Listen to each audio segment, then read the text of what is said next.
दादा होते, त्यांचं नाव नाही सांगता येणार मला. त्यांनी कार्ड दाखवलं म्हणून मी वाचलोय. अक्षरशः मला काले लोळेपर्यंत मारहाण केली.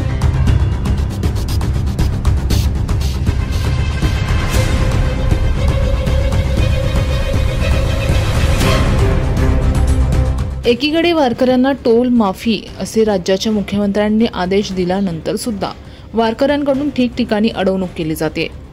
असाच एक प्रकार नाशिक जिल्ह्याचे पालकमंत्री दादा भुसे यांच्या मालेगाव तालुक्यातील वारकऱ्यांना आला असून कवठे महाकंकाळ बोरगाव येथे टोल नाका कर्मचाऱ्यांनी त्यांना अमानुषपणे मारहाण केल्यानं वारकऱ्यांमध्ये संताप व्यक्त होतोय.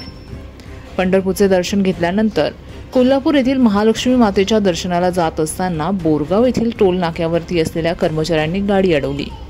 यावर मालेगाव तालुक्यातील वारकऱ्यांनी सांगितले की आम्ही कॅबिनेट मंत्री दादा भुसे यांच्या तालुक्यातून असून टोल माफ आहे. यावर कर्मचाऱ्यांनी अरेरावीची भाषा करून मुख्यमंत्री असो किंवा कोणी असो टोल भरावाच लागेल असं म्हणत यामध्ये एका वारकऱ्याला अमानुषपणे मारहाण करण्यात आली आहे. या प्रकरणामुळे वारकऱ्यांमध्ये संताप व्यक्त होतोय.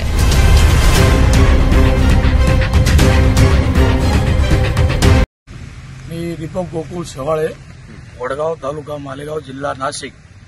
तर आम्ही काल पंढरपूरला आलो होतो. रात्री दर्शन झालं आमचं.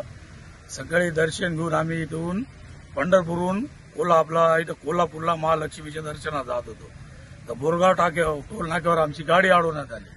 टोल नाक्यावाल्यांना आम्ही रिक्वेस्ट केली की बुवा ते म्हणे टोल नाका द्या. आम्ही बोललो त्यांना की बुवा आम्ही वारीवाले, पंढरपूर वारीवाले, आम्हाला कुठंच टोल नाका लागला नाही म्हणे. ते म्हणे आम्हाला कार्ड द्या म्हणे, पास द्या. म्हटलं पास तर कुठं लागला नाही सर, कोणी विचारला पण नाही. 4 टोल नाके पास केले आम्ही, कोणी पास विचारला नाही. तर पास नाही म्हणे, टोल नाका द्यावाच लागेल, गाडी पुढे जाणार नाही. तेवढ्यात हा बोलला. तर म्हणे सर म्हणे कुठंच लागला नाही टोल नाका, तुम्ही पण घेऊ नका. त्यांनी आरेरावी चालू केली. आरेरा हा खाली उतरला. हा बोलला की बुवा थोडं थांबा, आम्ही तुम्हाला रिक्वेस्ट करतो, कुठं टोल नाका लागला नाही. तर लगेच त्यांनी याला जो मारायला सुरुवात केली, इतकी भयानक मारझोड केली.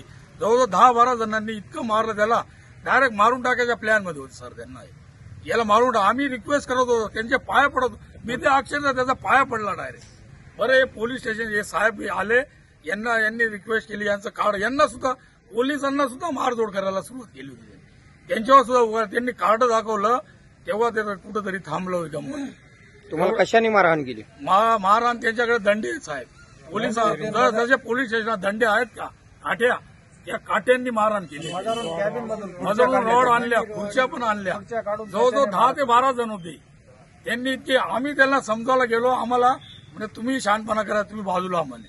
म्हणजे एक गेला काय एक गेला की एक पाठीवर अक्षरशः. तुम्ही त्याचा व्हिडिओ काढा, त्याचं पाहून घ्या सर. बघा ही परिस्थिती पहा सर, ही परिस्थिती पहा. मारायचा प्लॅन होता ना. एक हात फ्रॅक्चर झालाय सर, त्यांचा हात सुद्धा फ्रॅक्चर आहे, पाहून घ्या तुम्ही. तर आम्ही काय करायचं सांगा सर तुम्ही. एवढ्या दुरून यायचं नाही, एवढं जर अन्याय होत असेल तर काय फायदा काय सर. आम्ही पुढील कारवाई फार मोठी करणार आहे. हे प्रकरण थांबणार नाही. याच्यावर तुम्ही स्थानिक पोलीस स्टेशननी कारवाई केली नाही तर आम्ही आमचे पालकमंत्री दादासाहेब भुसे यांना रिक्वेस्ट करून थेट डायरेक्ट मंत्रालयापर्यंत, एकनाथ शिंदे साहेबांपर्यंत ही तक्रार जाणार आहे. आम्ही थांबणार नाही. ब्युरो रिपोर्ट, नाशिक माझा न्यूज, नाशिक.